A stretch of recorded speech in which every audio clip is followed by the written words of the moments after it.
Good morning and welcome to Coffee with the Sarlos. I'm Kelly. Good morning. I'm Karen. We're going to start off with show notes as usual. We have our Evening with Medium events coming up on July 24th. This was our postponed date from April 24th. So if you did have tickets for the April date, they will be honored at the door on July 24th. If you cannot make the new date or you're just not comfortable doing like large events at that point, not a problem. You can email us at info@bysarlo.com to request a refund. No questions asked. We just need to know which name the tickets are reserved under and how many tickets that you would like refunded. You do have a deadline for this refund for requesting them, and it is May 31st. Beyond May 31st, we assume that you'll be making the new date or selling your tickets in your own way. So please honor that.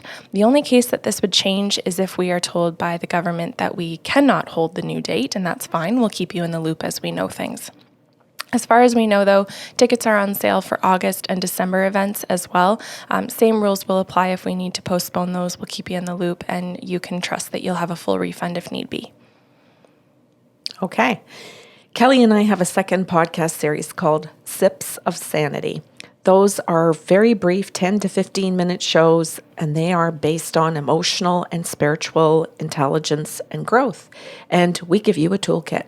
The very first of 5 in a series that airs the first week of every single month is available at the website bysarlo.com, and it's free. The remaining 4 in every single series is available at patreon.com/bysarlo. Kelly's going to explain more to you about Patreon and how to move through the tiers. Those 4 shows are found on that website. Perfect. Okay, so Patreon, like Karen mentioned, is a paid membership. It's a monthly fee, and what you're paying for or investing in is a whole lot of content from us every month. That includes Karen's monthly blog, the ability to vote on topics that you want to hear on our podcast shows, including Coffee with the Sarlos and Sips of Sanity. It also allows you early access to Coffee with the Sarlos in audio format. So these air Saturday morning to the public, but as a patron, you have options to listen to it on Thursdays, which is great. Now, you can go up and up in the tiers and have access to the full series of Sips of Sanity, as she mentioned, as well as Karen's infamous habit tracker. Or is it infamous or famous? Both? We'll let them decide. Sure. As well as some really great reflective questions for Sips of Sanity so that you can make it really personalized and applying to your own life so that you feel like you're getting the most out of the tools that are involved in that.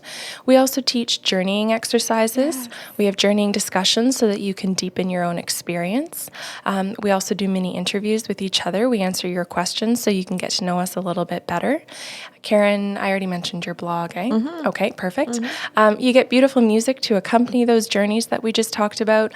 And in our highest tier, our red eye category, you have the option to have your name submitted every single month to a draw for a free half-hour session with one of us, which is fantastic because that's actually worth more than the tier itself. Yeah. So it ends up paying for your membership, which is great. We do like to tell you, though, those fees are in US dollars. That is something that is still beyond our control. Patreon has not opened up their currencies to anywhere else in the world, but we're crossing our fingers that they will make some changes to that in the near future, and of course, we'll keep you in the loop. And the other thing, too, is one of the lovely things that we're able to announce. During this time, if you want access or need access to Patreon and you cannot afford it, just let us know. We will waive your fee in the back end. We're happy to do that for you. We understand that people are in very different financial situations at this time. And for Karen and myself, it's more important to us that you feel supported and have access to the content than feel stressed financially. And we do want to thank our patrons, of course, who have not asked to be excused from the fee, who are still financially supporting us through this time. You are the ones who give us the ability to offer this so generously to people who need it. And it just warms our heart that that's the kind of community that we have cultivated. So thank you to everyone. Please, no shame in having to ask for that. Even if you just want to be introduced to Patreon for a month and see what it's all about, you can move very fluidly in and out of the tiers to check out if those benefits are working for you. And we always say too, if you have difficulty navigating that site or you have questions about it, just email us or call us. We're fortunate enough to still be a very small business, and we answer those directly and can walk you through any steps that you might be having trouble with. Okay. And lastly, in our show notes, Kelly and I are still doing sessions for people all over the world by FaceTime, Skype, WhatsApp, Zoom, and telephone. We have been doing that for many years, far before COVID happened. So those sessions are just as accurate and always have been. You can still see us and feel a connection, or you can choose the telephone if you'd rather not be seen or see us. It's all good for us. So we hope that you will feel comfortable to book your session. Perfect. Okay. Want to jump into today's show? I do. Okay. And no notes. Impressive, Karen. Well, we'll see. Sure. There could be brain farts here. All right. This is a client story. It's a gentleman, and he's in his, mid to late 60s. He called in, and after we went through the consent process, pick a name. A gentleman? Yes, please. Kevin. Oh, okay. So Kevin asked about his family, and he was super general, and that he goes, I just consent to everything, and I just just tell me whatever you get about my family. And I thought, wow, that is super general. And I said, you have no questions, nothing specific? And he goes, no, just like this. And I thought, and he seemed like detached even from asking it. So I just said to the spirit guides, I don't know what the feel is. I don't know what's going on. I'm really lost. Like, what do you guys want to say about it? And they said, well, first of all, he's talking about his parents and his siblings, not a partner or his children. That's a good distinction. Mm-hmm. And like, what a great way to specifically offer him something like that, where he can say, oh yeah, that's right. I hadn't thought about that. You wouldn't even know what I was talking about. So I asked him, I said, is this about your mom and dad and siblings? And he goes, yeah. And I know that you get it. And I think the people who listen to our shows regularly get it. Mm-hmm. But I think a first-time listener might go, what's the big deal? Well, I also think there will be first-time listeners or long-term listeners who will go, oh, yeah. Yeah. Right? Who have created their own families, gotten married, had children, and then think, oh, yeah, I could actually say family and be referring to a different one. Yeah. And that many of us have different families. Mm-hmm. Some of us have complete families and identities with them, with in-laws, and that are stronger than our own parents or siblings, or it could be a community that they're more involved in, and that their family I won't say strangers, I don't mean that, not blood related. Yep. So anyway, I asked him that, and he goes, well, yeah. And I said to the spirit guides, it's going to be rough. Like, what else do you want to tell me? And they said, well, you're going to have to give him validations first. His dad's dead. His mom's alive. And I'm thinking, okay, that is significant because he's in his mid to late 60s. And some people assume his parents are alive. Some people assume they're dead. Exactly. And some people would assume, well, of course they're dead. He's in his mid 60s. And yet, they could be 75. That's right. And the guides also said, and he has a big family. Did you say mid to late 60s? Yeah. Okay, I want to retract my statement. I'm not that bad at math. I just heard 60s.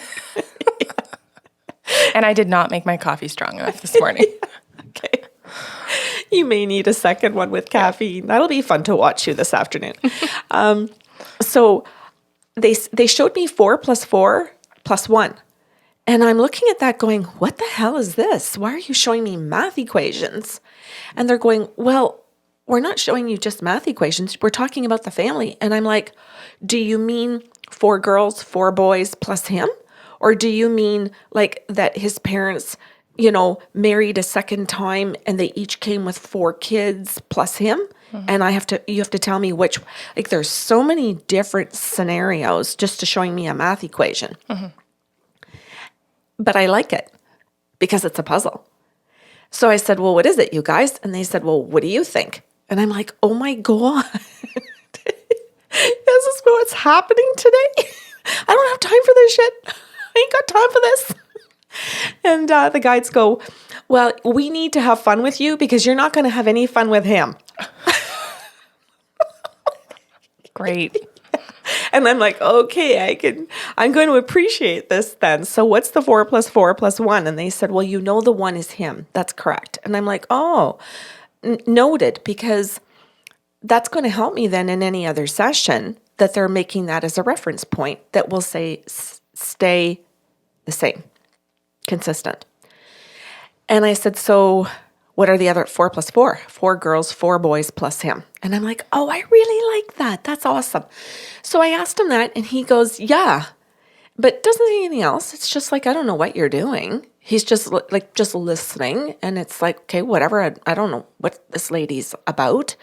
And I said, well, I'm trying to get accuracy from the spirit world where it's just factual for you before I jump into the things that might not be as factual that you're going to want, or you might want to question, which is fine, or you might want to deny because you have your own lens. Got less fun at that point, didn't it? It sure did. And that's going to tell everybody where this kind of goes. And he's just like, okay.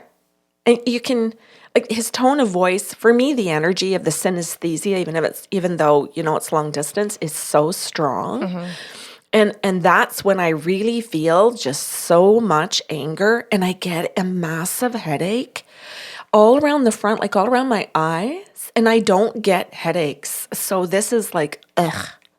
Because it's just like, I just get headaches when I have clients and it's through the synesthesia. Mm-hmm. And thank God, because they only last for a couple of minutes and they're gone.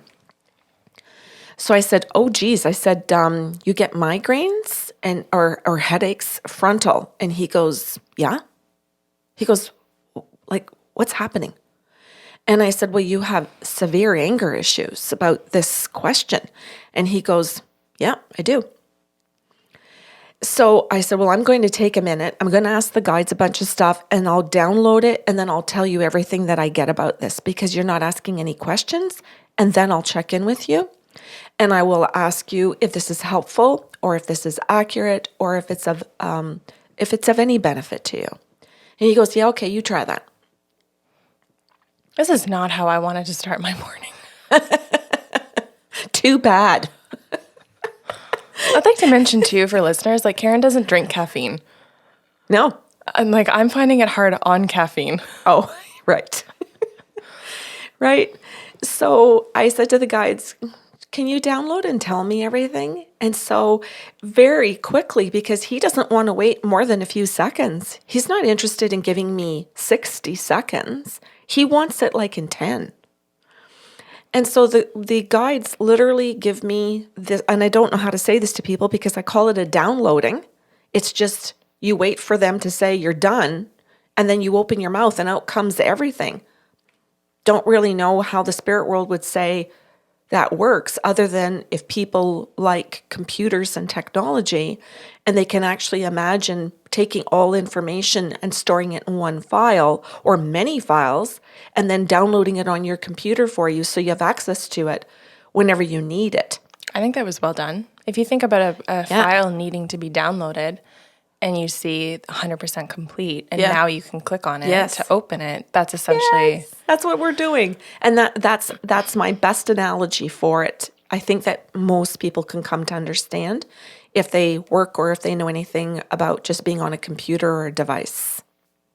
And I think most people listening to us do. So I'm going to go with that. So then I said to him, you left home when you were really young. And I said, and you left home out of rage. And he goes, I did. And I said, and I'm being told that you've gone back like years and years ago sporadically, maybe once in maybe 8 years or once in a decade. He has not been back frequently. And I said, each time you go back, and it's like when you first arrive, you're in a super good mood and you want everybody to think you're cool and you're fine. And then everything goes sideways and your anger about everything is just, it's spewed everywhere. And he says, yeah. And I said, your anger goes right back to childhood because of the ways that you're basically treated by the medical community. Because 6 decades ago, they didn't know about ADHD. They didn't know about ADD. They didn't know about so many of these things, at least in your community. So somebody might say, yes, we did, but not in his community, which I do think other people could understand and go, oh God, yeah, I guess that's true. If he's not in a big city, if he's not, right? Mm-hmm. And so the school system and the therapists in his area and the medical doctors in his community have no idea. None. And so I'll say he's mishandled in terms of put on medications that aren't good for him, that make him fatigued and dopey. And dopey meaning that he can't even stay awake. So the other kids make fun of him. The teacher gets angry with him, even though she knows he's medicated. So he struggles with school and can't do well. Not because he's not smart, but because he's drugged. Does anybody care about that? No. Mm-hmm. So he's just terrified that he's always just getting 40s and 50s, and they're pushing him through a system. Not really able to figure out that if they took him off the drugs, he could actually do better on his own time frame. But because schools at that time don't create different time frames for success, he doesn't have an option. So he wants to quit school, and he knows his parents are never going to let him. So he takes off, he leaves, he runs away. He does end up contacting them and telling them, and they do end up helping him. But he doesn't return home. They understand he's not coming back. So they try to help him where he is with things like his rent, giving him food, helping him find a place to stay, a job with other people, because they realize they've got all these other kids to take care of. And he's kind of a lot. So he's still a lot, but now it's a lot and it's more manageable because it's over there. So I can send a check. I can call a couple of friends and get him a job. They do love him and care, but he doesn't see it that way. Even though they're doing the best they can, he's angry. And so he's angry at them. He's angry at the medical community, the psychiatric community, the educational community. But he's angry at his siblings. He's just angry about everybody and everything now. And it has spilled into everything. So there's no way for him, or he can't see a way, he can't create a way to actually still say, I've got 8 brothers and sisters. How do I stay connected to them? He just thinks that he's lost them because he had to make a decision for himself, for his own mind. And that's just heartbreaking. And instead of feeling the heartbreak, he's more comfortable with being angry. So decades go by where even when he goes home and tries to reach out to these siblings and his parents, he can't because he can't get past the anger and doesn't try. So if somebody says, well, did he try? Did he go back to therapy? Well, oh my God, no. Because that was part of the community that medicated him. It was the psychiatrists that were the ones that said to the medical doctors, this is what he's going to be on. This is about the brain, and this is our area, not yours. So there's a lot of pain. And I said to him, is that all correct? And he goes, yeah, I'm mad. And I said, well, he goes, but you can go on. And I'm understanding when he says things like, You can go on. I'm understanding that he's not an asshole client. I'm understanding that he's not mad at me. I'm understanding that he's not just trying to test me. I'm understanding that this is just tons of anger at every single human being on this planet, because that's how big it is that he's that hurt. Mm-hmm.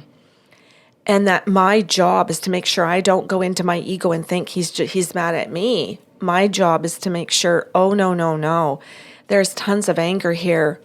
And my job is to help him heal that in any way that I can, whether it's the types of modalities in energy healing, or if it's through the channeling, or a combination of both, or just being a good, or no, not a good person, just being me. Just going to say just being me, just having my own empathy. So I said to the guides, well, what else do you want to do? Like, what do I do here? Well, it's time for a little bit more facts. He got married. He's been divorced. He's had other relationships, but not marriages. And he's actually been single with no partners for a very long time. He's tried many religions. And I'm like, he's what? And they're like, he went in and he tried to find more structures.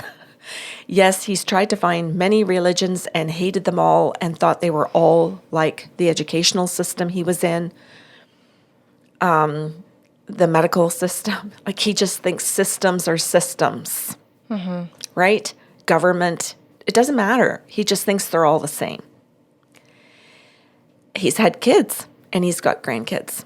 And I said, oh, what kind of kids? And they go, 1 + 1. I'm like, okay. I said, well, wait a minute now. I'm assuming that's a boy and a girl, a son and a daughter. Grandchildren? So plus what? And they're like, oh, +5. And I'm like, oh, so he's got grandchildren. Yes. And I said, boys and girls? 5 boys. And I'm like, okay. So I give him that information, and you hear just a little bit of a, yeah, but there's a total shift in voice. Mm-hmm. And I said to the guides, I hear a shift in voice, and I realize that there's also a shift in the energy there, that he thinks he's done a good job parenting. Oh, no, he doesn't. I'm like, oh. So I went into thinking instead of channeling, and they're like, you did. He doesn't think he's done a good job. He people pleases his 5 kids, his 2 children and his 5 grandchildren. He is in a rage and hates the family, meaning his siblings, his parents, like all this society as a whole, this whole planet. But he people pleases his kids. And I said, well, it makes sense. He's isolated himself. And I said, and I'll bet you he's even angry at them deeper down because he people pleases them. So he hasn't even really been able to show up in his own family. His own kids don't know him because all he does is people please them. So he's not there for them either. And they're like, bingo, go girl. And I'm like, oh, okay. So then I explained that to him and I said, exactly that. I'm not going to repeat that. And he goes, oh. Good, he's listening. Yeah, like you could just, but he's listening, Kelly, but I swear to God, he wants to hang up on me. Yeah. Because boy, isn't that just a moment of, I'm either going to stay here in this conversation and listen to it and open that door, or I'm going to hang up on her, or I'm going to make her go back into the other stuff. And he goes, okay, go on. That's it. But I'm really understanding when he says go on that he's really trying to go, okay, I'm just going to not close doors. I made this phone call. Somebody told me about you. I'm just going to listen to what my friends said and still listen and be open. That's what they told me. I'm just going to try this. And I can hear that. And I said, whoa, wait a minute. Kevin, I said, did you just say in your head that you're not going to close the door and that you're going to try? And I'm repeating everything word for word. And he goes, well, holy shit. He goes, I did just say that in my head. And I said, so a friend recommended you? And he goes, or recommended me? And he goes, yes. And told me to be open-minded and just to listen. And I said, oh, that's why you're not directing it. That's why you're not engaging. you're just trying to listen and you're recording it. Like you're literally just listening. He goes, yep. He goes, I was told to just listen and I would get what I need. He said, I am so angry. And I said, well, you are partly because you still believe some things about your childhood, about your family that aren't even true. And he goes, well, give me a for instance. And I said, for instance, you have some siblings that are so much younger than you. They never knew you, and you didn't grow up with them. There's such a span of ages in your family that you don't know them, but you've lumped everything in together like you hate all therapists because one psychiatrist did something at one point 6 decades ago that has affected your life, but you won't go back and try another therapist. And I said, which I don't really understand because medical doctors did certain things as well, but you've had to go back. But he's had to go back because he's got medical issues that he was forced to go back. Mm-hmm. So he goes back to the medical community, but not willingly. But he does appreciate it because they actually do help him. So he's moved through some of his issues with the medical people because he's forced to. But he doesn't in therapy, thinking another therapist could be better, or just that they've learned different things or there are new drugs. Like he just doesn't even give it a chance. And this is decades of not giving anything a chance.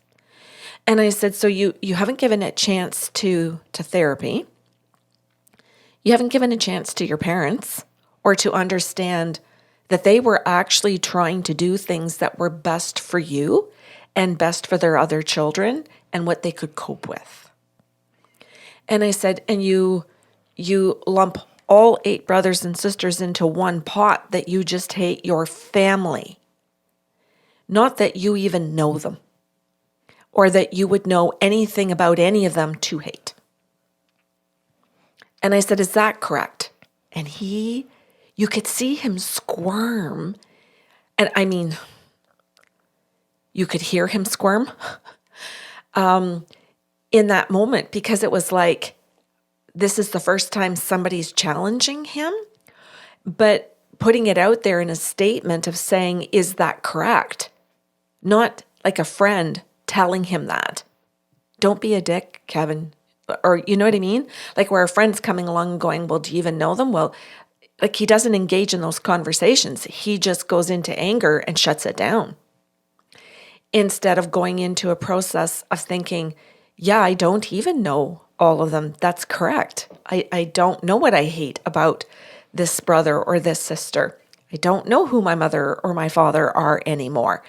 That's correct. I don't know the entire story. Maybe I should ask them some questions. He's gone through decades of not talking or asking questions.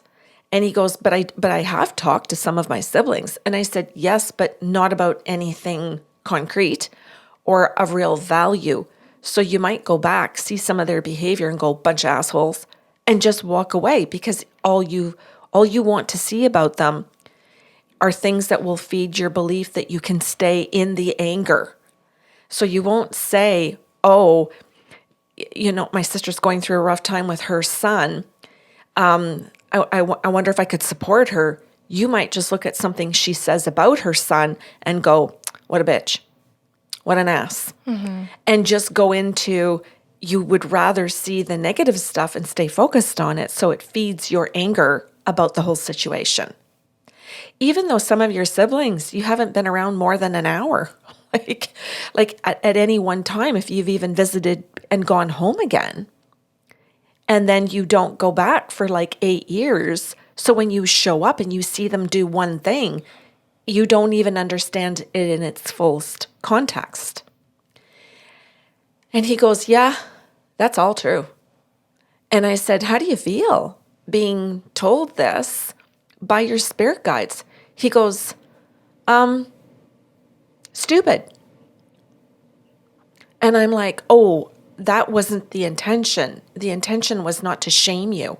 He goes, oh, Well, he goes, I mean stupid as in like dumb that I didn't think of these things. And I said, well, a good therapist could have done that. And he goes, well, there are no good therapists.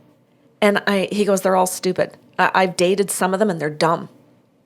They're just as stupid as the rest of us. And I said, well, maybe don't date the therapist. Maybe, pick a male therapist if you're not attracted to men. I think we need to do better justice to what you just said here.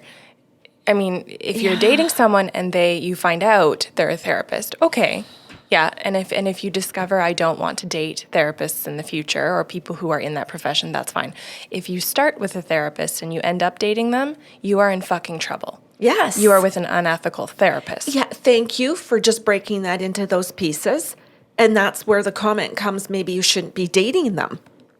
They would be the therapist that doesn't have good boundaries. Mm. And I want to say, too, that's not just true of their profession. There That's are correct. corrupt police officers, as we know. Absolutely. There are drug-addicted doctors, as we know. There are we are human. There are people going through their own struggles completely regardless of what career they've chosen and how intellectual they might be. Right.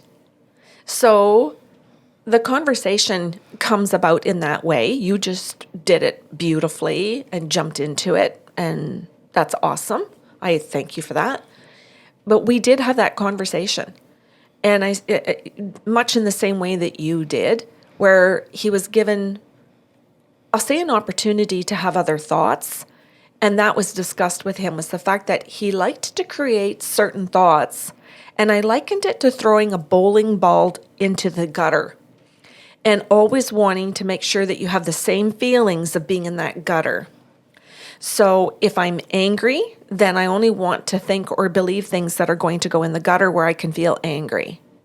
So if it's going to make me angry to date my therapist or to hit on her and compromise her, then I'll behave that way. I'll take this south all the time. So he sabotages on purpose. So he might go home and have a conversation with his sister, but purposely sabotage it so that he can feel angry with her. So I said, they keep showing me this bowling alley and where you keep throwing the ball no matter what's written on the ball. Relationships, therapy, this sister, that brother. They're all the same ball because of the way that you behave, not who they are or what they're capable of, or what their intelligence is, or any of these things that they can offer you. You have the same desire for the same outcome, which is on your agenda, is to hate them. And then you swing it so that you can go back and people please your own children and grandchildren where they idolize you. But in your family of origin, you have vilified yourself. You have thought that you are the bad son or the failure. You're not a failure. But you've repeated that in your head over and over again. And so the bowling ball there is the same one in all these aspects of your life, except where you decide you're going to actually try to be a different person. But you don't try to be yourself. It's still another aspect that you just create. So you're not yourself with your family, and you're not yourself with your children and your grandchildren. So you're not really present in life. And as far as I can see, that's why your friend said you should call these ladies. Because they're actually going to connect you to your spirit and put that right on the table in front of you. And she just doesn't know how to bring up that conversation. And she wants to keep you as a friend. So she's smart enough to know, don't go there. Mm. This is the friend that referred. Yeah. Right. So the friend that referred is going, I think this might help you. I ain't touching that. Isn't that a song? Don't touch that? Or I don't know. I just had this song play in my head. Can't touch this? Dun, dun, dun, dun. Can't touch this. Dun, dun, dun. Sorry. Yeah. So we had a moment, and I think that was the point. was the moment where the guides come through and describe all of this, and he's hearing it from a complete stranger that is not in medicine, is not in psychology, is not, right? Not a family member, not a friend. Like he's tainted with his bowling ball all these different groups of people. And so I think his friend is thinking this is an area that hasn't been tainted, or he doesn't know where to put it. So maybe she'll be able to get through. To me, it's kind of like trying to find the needle in the haystack, eh?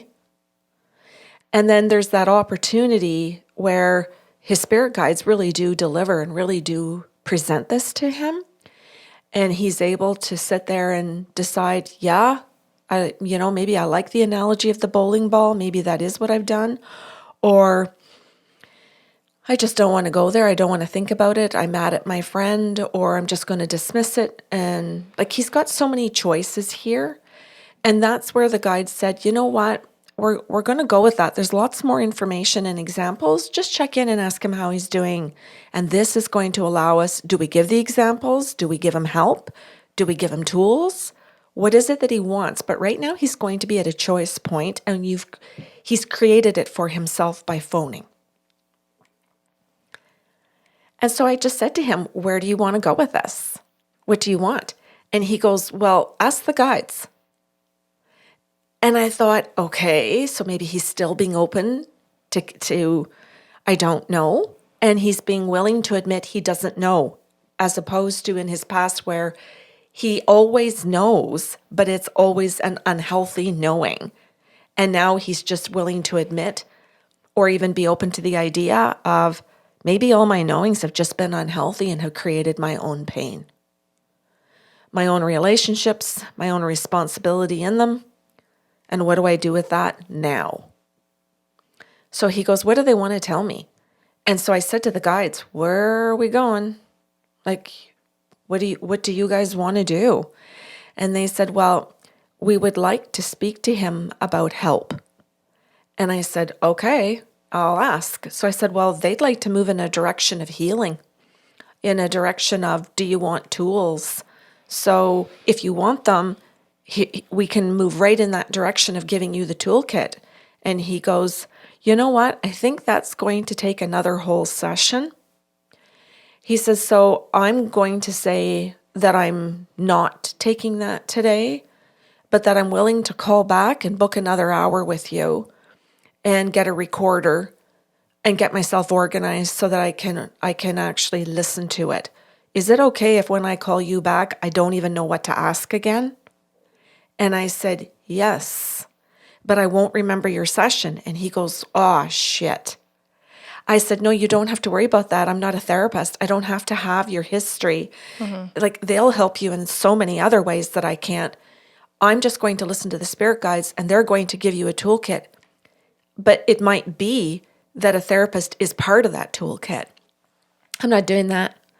And I said, well, then maybe part of the toolkit can start with mindset and the fact that we have to just work on maybe that you just listen to a podcast, or you consider the option that maybe the mindset that you've had so far for 6 decades isn't healthy for you, and that your body's been telling you that for 6 years. I said, you've got quite a few medical issues. And he goes, I sure do.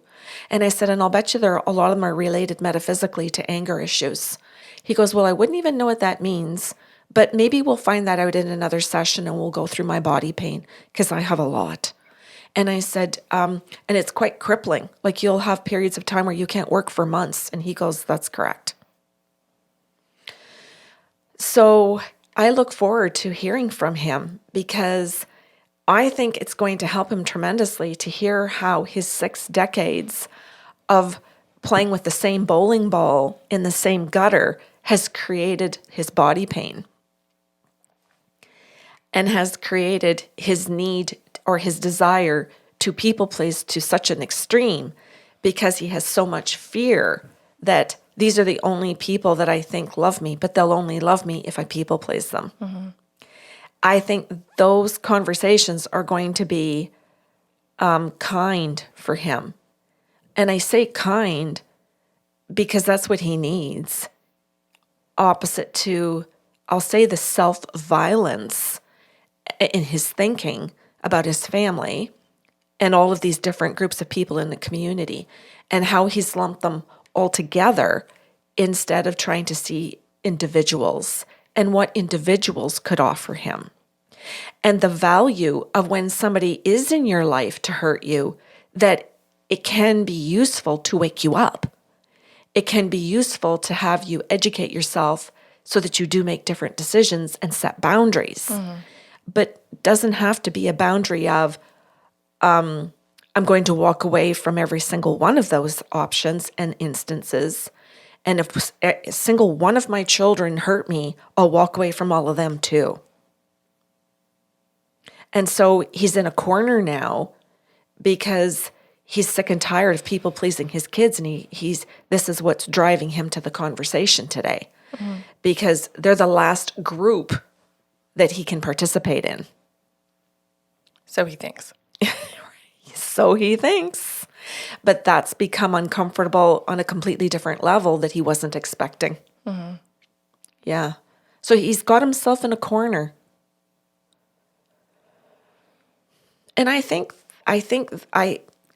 that I wanted to share this story because I do believe we can all put ourselves in these corners. Oh my gosh, yes. And some people might be listening to this podcast and go, wow, this was a hard one to listen to. I wanted to get up and walk away. I wanted to go clean the dishes while she was talking. I wanted to turn it off. I've tried to listen to it 3 times. I can understand how difficult this one will be to listen to, especially for the people who are Kevin, or if you have a Kevin in your life and you might be sitting there going, okay, come on. Tell me Kevin gets it, because I got a Kevin on the couch, or Kevin's my brother, or Kevin's my mom, or my sister. I don't have 8 siblings, and so on, because that might be their own experience. How does Kevin come out of this? How and better question, Kelly, how do the spirit guides help him out of it? And I think that's the true story of love here, is that the spirit guides are here to love him. And at the bottom of all of this is that he's chosen anger over love all the time.